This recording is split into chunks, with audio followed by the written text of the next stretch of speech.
Quelle lumière? La lumière. La lumière, la régie.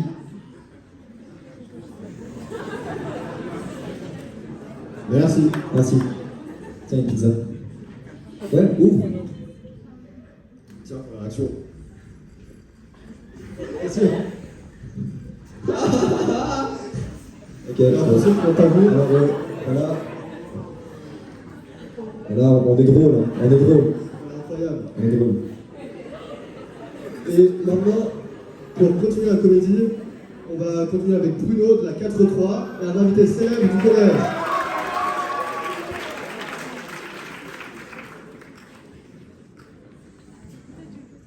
Alors, bonjour à tous.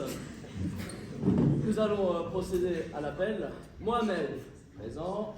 Jacqueline, présente. Amélie, présente. Lionel.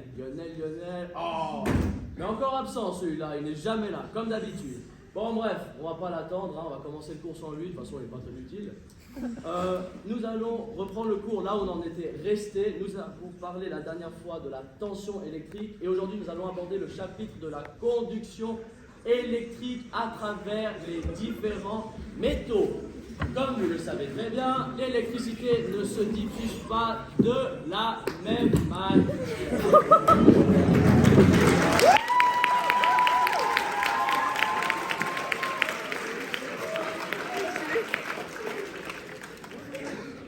Oui, bonjour Lionel.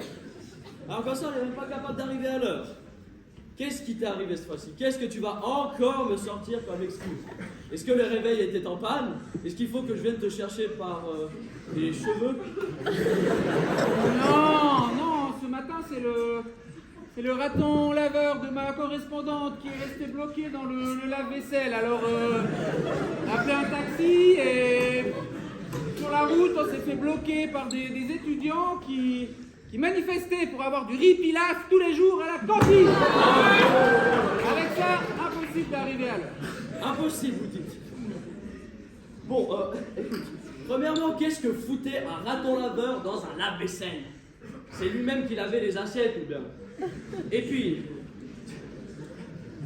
tu n'es quand même pas sérieux de me dire que des étudiants manifestaient pour changer le menu du jour? Si. Non. Et tu n'es quand même pas sérieux de me dire que t'es arrivé en retard. Tu vois l'heure qu'il est? Il est 14h. Alors on me dit que t'es arrivé. 14 heures.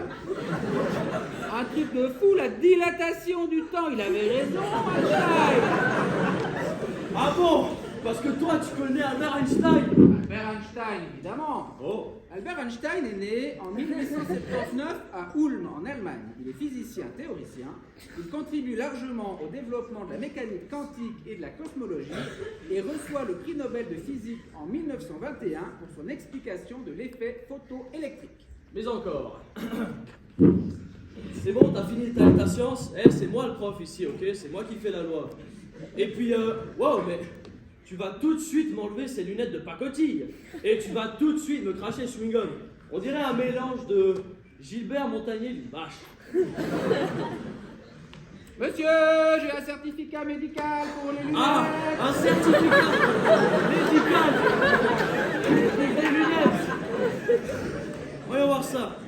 Je, sous-signé Docteur Maboul, autorise monsieur Lionel Messi. Lionel Messi. Merci. C'est bon, t'as fini?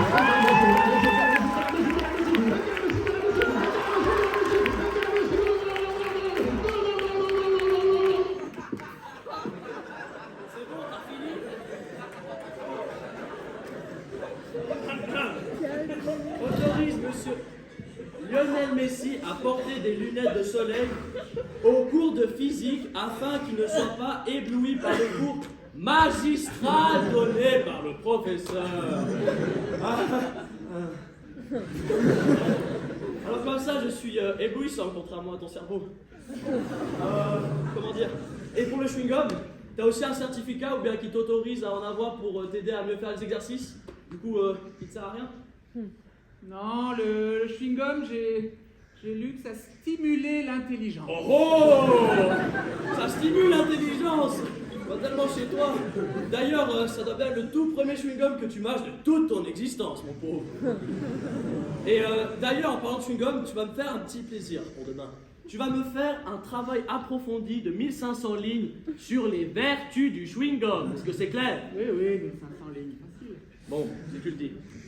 Assez plaisanté, on va reprendre le cours où on a été resté. Bon, je disais, avant que Lionel nous interrompe, la conduction de l'électricité à travers différentes méthodes. Nous allons commencer par les métaux durs.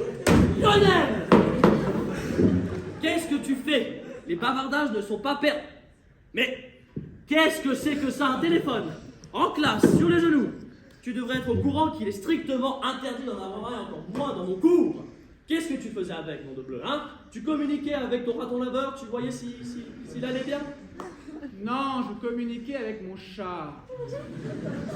Ah bon? Mais ta maison est un véritable zoo, ma parole. Et par occasion, ça serait pas le chat de Schrödinger? Ah, c'est des bonnes, c'est là, non. C'était le chat GPT. Oh! C'est le meilleur ami d'étudiant, je l'adore. D'ailleurs, je viens de vous envoyer là le travail de 1500 lignes là pour demain, c'était facile. Ah bon? Alors, voyons voir ça. Outlook. Vous avez reçu un courriel de 1500 lignes de Lionel Messi.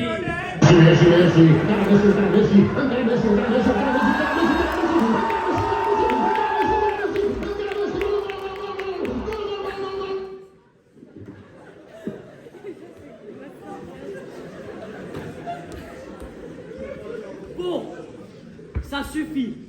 J'en ai marre de tes caprices. Tu vas te lever immédiatement. On n'a pas la même signification de immédiatement apparemment. Et tu vas tout de suite aller à mon bureau. Plus vite que ça, Lionel! Je suis au max, là, je suis au max. Eh ouais, on maximum de capacité intellectuelle pour l'antillais aussi, mon gars. Eh, plus vite! Eh, c'est pas le soleil des tropiques ici. Maintenant, tu te lèves sur cette poubelle. Là? Oui, là. Ça te ressemble bien. Et tu vas positionner tes mains comme ceci, d'accord? Là? Oui, là-dessus. On va te faire confiance. Ah, voyons, bien sûr que tu peux me faire confiance. C'est rigolo, mais ça picote un peu. Bah oui. L'électrostatique est la branche de la physique qui étudie les phénomènes créés par des charges électriques statiques pour l'observateur. Bien qu'elle semble à notre échelle relativement faible, les forces d'origine électrostatique sont extraordinairement puissantes. J'ai l'impression que ça marche, hein.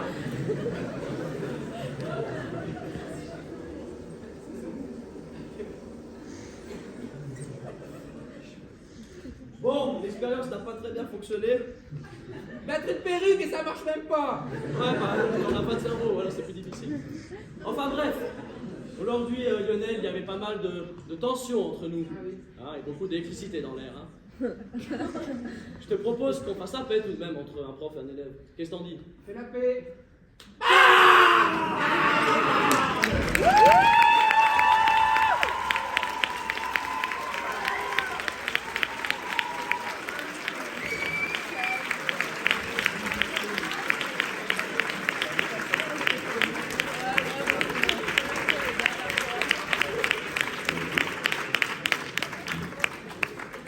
Merci beaucoup, c'était hilarant, vraiment. Je dis pas ça par politesse ou par peur de me faire pleurer, mais c'était incroyable. Alors, encore une fois, pour les questions habituelles, duo prof, c'est un combo assez original. Comment vous avez fait pour vous organiser? Bah alors, tout a commencé parce que j'ai fait le spectacle l'année passée, j'avais fait un sketch humoristique, mais avec une autre personne. Et à la fin du spectacle, monsieur Damien Golu ici présent, qu'on peut applaudir bien fort s'il vous plaît.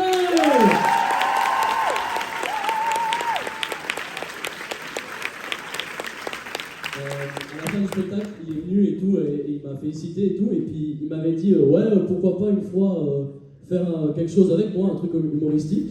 Et puis cette année, je suis allé vers lui et tout, un peu dans les derniers délais pour s'inscrire au spectacle. Et puis il a tenu sa promesse, il a respecté son engagement. Donc on a vraiment un projecteur de confiance, et pour ça on peut encore faire du bruit pour Monsieur Golu.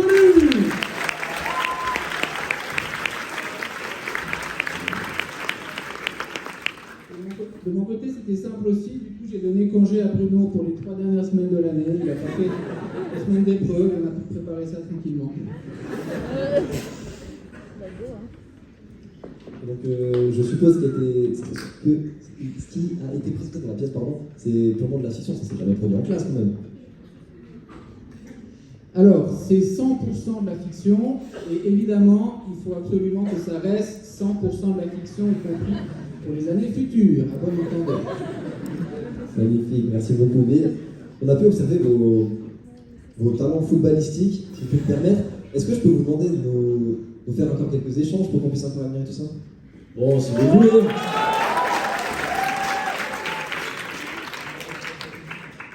Par contre, maintenant, ce ne sera plus Lionel Messi, ce sera Zinedine Zidane. Voilà.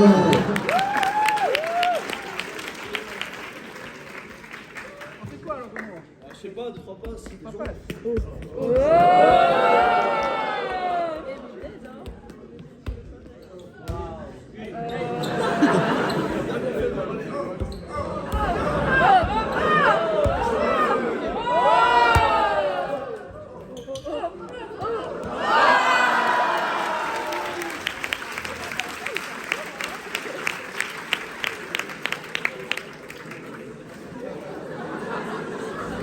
Désolé, c'est ma faute.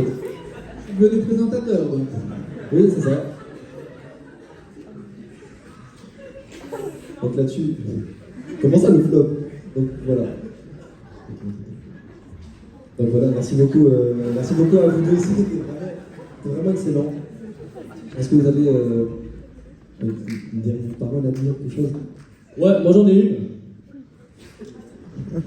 J'étais un petit peu frustré pendant le sketch qu'il ait choisi Lionel Messi parce que pour moi, le meilleur joueur du monde, c'est Cristiano Ronaldo.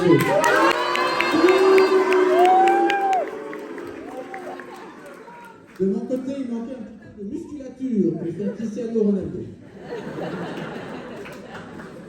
Voilà, c'était le mot de la fin. Merci encore beaucoup.